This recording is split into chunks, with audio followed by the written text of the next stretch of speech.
চরম ভিন্ন একের পর এক সরস্বতী মূর্তি ভাঙল দুষ্কৃতী দল। মাথায় হাত শিল্পীদের, কথায় আছে ধর্ম যার যার।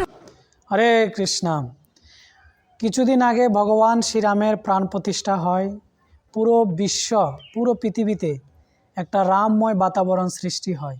তারই মাঝে 14 ফেব্রুয়ারিতে একটা মুসলিম দেশে 700 কোটি টাকার মন্দির তৈরি হচ্ছে, যেখানে আমাদের দেশের প্রধানমন্ত্রী আরও বিভিন্ন হিন্দু সংগঠন মিলে সেই মন্দির উদ্ঘাটন করবেন, সেই মন্দিরে ভগবানকে প্রাণ প্রতিষ্ঠা করবেন।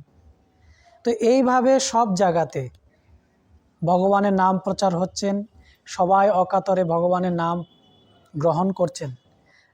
এক সময় যদি কোনো মুসলমান দেশের প্রধানমন্ত্রী, রাষ্ট্রপতিরা আসতো, আমাদের দেশের মন্দিরকে ঢেকে দেয়া হতো। কিন্তু এখন মুসলমান দেশে আবুধাবিতে ভগবান শ্রীরামের, ভগবান শ্রীকৃষ্ণের বিভিন্ন দেবদেবীকে নিয়ে একটি মন্দির স্থাপন হচ্ছে। তো এটা খুবই আনন্দের বিষয়। এভাবে সনাতন ধর্মের প্রচার করছে, হিন্দুদের মধ্যে একটা একতার সৃষ্টি হচ্ছে। কিন্তু তারই উল্টো আমাদের এই পশ্চিম বাংলাতে নিম্নগামী হচ্ছে সব কিছু, মানে সনাতন ধর্মের পতন হচ্ছে। কিভাবে? কিছুদিন আগে, 2-3 দিন আগে আমরা একটা খবর পাই। চরম ভিন্ন একের পর এক সরস্বতী মূর্তি ভাঙল দুষ্কৃতী দল। মাথায় হাত শিল্পীদের, কথায় আছে ধর্ম যার যার, উৎসব সবার। বাঙালির 12 মাসে 13 পার্বণে অন্যতম হলো সরস্বতী পুজো। আর দিন কয়েক পরেই সরস্বতী পুজো উপলক্ষে মেতে ওঠার পালা। তার আগে এই সময় ব্যস্ততা তুঙ্গে প্রতিমা শিল্পীদের। কিন্তু একই কাণ্ড, পরপর সাজিয়ে রাখা দেবী সরস্বতীর মূর্তিকে রাতের অন্ধকারে সব ভেঙে গুড়িয়ে দেওয়া হলো। খুবই দুর্ভাগ্যজনক, খুবই দুঃখের বিষয়। মানে এটা শুধু সাধারণ মূর্তি ভাঙা নয়, এটা হচ্ছে বাঙালি হিন্দু জাতির প্রতি একটা অপমানজনক কর্ম। মানে বাঙালি হিন্দুদেরকে সতর্ক করে দিচ্ছে যে তোমরা এখানে ধর্ম করতে পারবে না, এরকম একটা ভয়ঙ্কর পরিবেশ সৃষ্টি করছে। বাস্তবে তাই তো। আমরা দেখি বড় বড় নেতা মন্ত্রীরা আমাদের ধর্মকে নিয়ে উপহাস করে। তো এই নেতা মন্ত্রীরা কেন উপহাস করছে? তো তাদের অনুগামীরাও যাতে এরকম অধার্মিক হয়, যাতে ধর্ম না করে।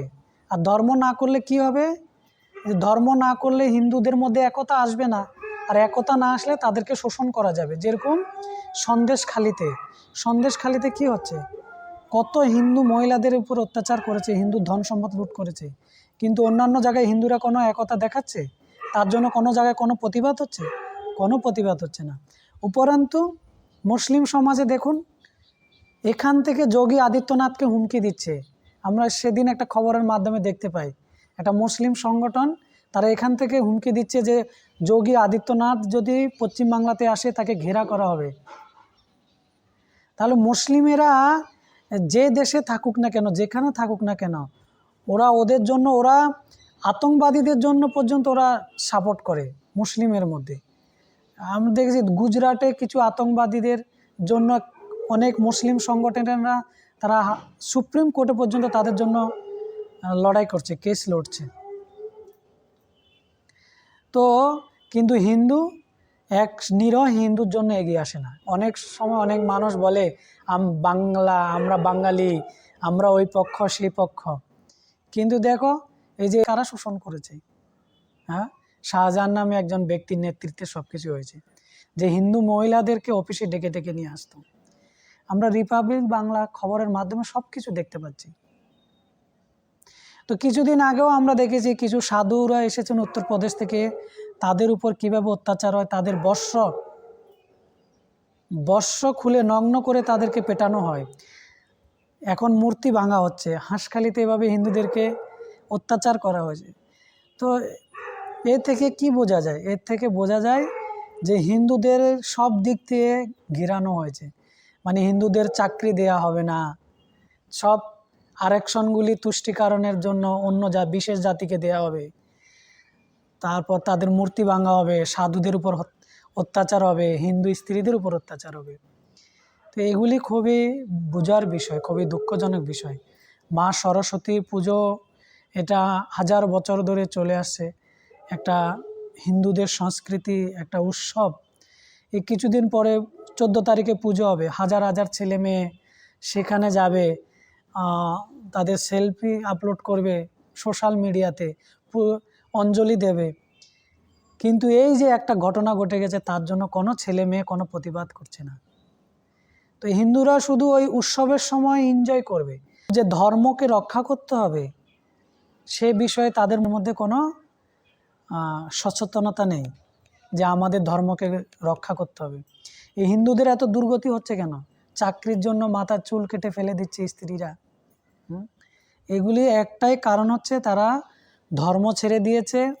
আর নয়তো দেখুন মুসলমানদের মধ্যে তারা যেখানে বহুল্য থাকে সেখানে তারাই চেয়ারম্যান, তারাই কাউন্সিলর, তারাই নেতা মন্ত্রী থাকে, আর তারা তাদের সমাজের জন্য তারা কর্ম করে। কিন্তু হিন্দুদের যে কেউ এসে নেতা হয়ে যায়, নেতা হয়ে তারপর তোমাকে পার্টি অফিসে ডাকবে রাতের বেলায়, স্ত্রীদেরকে পার্টি অফিসে যেতে হবে। তো এইভাবে হিন্দু সমাজকে অধপতনের দিকে নিয়ে যাচ্ছে। বিশেষ করে কিছু উগ্রবাদীরা বিভিন্ন পার্টিতে যুক্ত হয়ে তারা শোষণ করছে, হিন্দুদেরকে শোষণ করছে, বা আরও বিভিন্ন পর্যায়ে হিন্দুদেরকে এভাবে টার্গেট করা হয়েছে। তো এখন এর থেকে সতর্ক হওয়া উচিত, সবাইকে একতা নিয়ে আসা উচিত। বিভিন্ন জায়গায় হিন্দুদের একতা নিয়ে দেবদেবীর পুজো সব কিছুতে তাদেরকে দায়িত্ব নেওয়া উচিত, রক্ষা করা উচিত। তা না হলে সারা জীবন চাকরির জন্য কান্না করলেও চাকরি পাবে না, কারণ ক্ষমতা তো ওদের হাতে। ক্ষমতা ওদের হাতে, তোমরা যতই কান্নাকাটি করো চাকরি দেবে না, কারণ চাকরি সব বিক্রি করে দেবে। তো মূল থেকেই দায়িত্ব নিতে হবে সবাইকে। হরে কৃষ্ণ।